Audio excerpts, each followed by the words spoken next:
Running out of space on your Canon camera?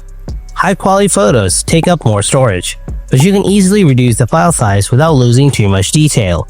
In this video, I'll show you how to reduce image size on your Canon camera step by step by changing the image quality settings. Let's shrink those photos right now.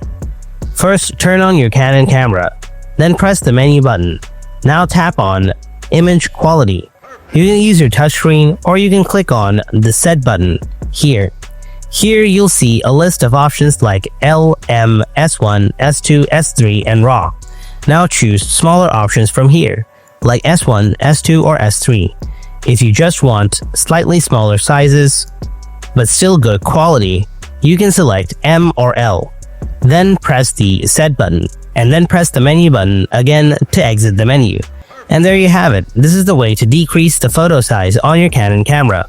Hope you found this video helpful. If you did, then drop a like, and if you have any kind of questions, then ask me in the comment section below. Thanks for watching. I'll see you in the next video. Until then, stay tuned and take care.